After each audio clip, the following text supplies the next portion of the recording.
மறுமொழி நீ சொன்னது மாதிரி இந்த ஃப்ரெஞ்சு ஃப்ரைஸ் செஞ்சுட்டே பாத்துக்க. சாப்பிட்டு பார்த்துட்டு எப்படி இருக்குன்னு சொல்லு. எத்தை, நான் தான் உங்களுக்கு இந்த ஃப்ரெஞ்சு ஃப்ரைஸை எப்படி செய்யணும்னு சொல்லி தந்தேன். அதனால நான் சாப்பிட்டா எப்படி நல்லா இருக்குன்னு தான் சொல்லுவேன். பேசாம உங்க பையன்கிட்டே மாமகிட்டே கொண்டு கொடுப்போம். அவிய சாப்பிட்டு பார்த்துட்டு என்ன சொல்லுவாங்களோ அதான் சரியா இருக்கும். என்ன சொல்றிய? ஆமா மறுமொழி, நீ சொல்லதும் சரிதான். நம்ம செஞ்சதை நம்மளே சாப்பிட்டு பார்த்தோம்னா குறை இருந்தாலும் நம்ம நல்லா தான் இருக்குன்னு சொல்லுவோம். அதனால இந்த ஃப்ரெஞ்சு ஃப்ரைஸை நீ சொன்னது மாதிரி என் வீட்டுக்காரட்டையும் உன் வீட்டுக்காரட்டையும் கொடுத்து எப்படி இருக்குன்னு செக் பண்ணிடுவோம். என்னங்க இந்தாங்க, இன்னைக்கு மொறுமொறுனி ஒரு ஸ்நாக்ஸ் செஞ்சு கொண்டு வந்திருக்கேன். சாப்பிட்டு பார்த்து எப்படி இருக்குன்னு சொல்லுங்க. லே மோனே, நீயும் சாப்பிட்டு பார்த்து எப்படி இருக்குன்னு சொல்லு. என்ன சின்ன தாய் இது நீள நீளமா இருக்கு?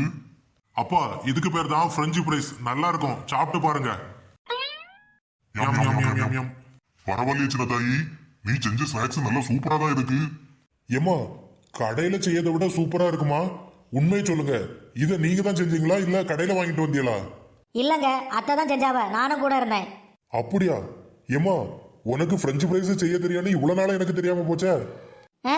எனக்கு எங்க முன்னே இந்த ஃப்ரெஞ்சு ஃப்ரைஸ் கிரிஞ்சு ஃப்ரைஸ் எல்லாம் செய்ய தெரியும். மருமவ தான் திடீர்னு கிச்சனுக்குள்ள வந்துட்டு எத்தை என்னைக்கு புதுசா ஏதாவது ஒன்று செய்யலாம்னு சொன்னா. என்ன செய்யலாம் மருமலை நீயே சொல்லுன்னு சொன்னேன். அப்போ இந்த ஃப்ரெஞ்சு ஃப்ரைஸ்னு ஒன்று இருக்கு, அதை செய்வோம், நான் உங்களுக்கு சொல்லி தரேன்னு சொல்லிட்டு அவ தான் அப்படி செய்யுங்க இப்படி செய்யுங்க எல்லாத்தையும் சொல்லி தந்தா. நானும் அவ சொன்ன மாதிரியே செஞ்சேன். சாப்பிட்டு பார்த்துட்டு நீங்களும் நல்லா இருக்குன்னு சொல்றியா, அவ்வளவுதான். அப்படியே சின்ன தாயி, கேட்கறதுக்கே ரொம்ப சந்தோஷமா இருக்கு. மாமியார மருமகளும் இப்படி ஒவ்வொரு வீட்லயும் ஒத்துமையா இருந்தா அந்த வீடே சொர்க்கம் தான். ஆமாப்பா, நீங்க சொல்றது உண்மைதான்.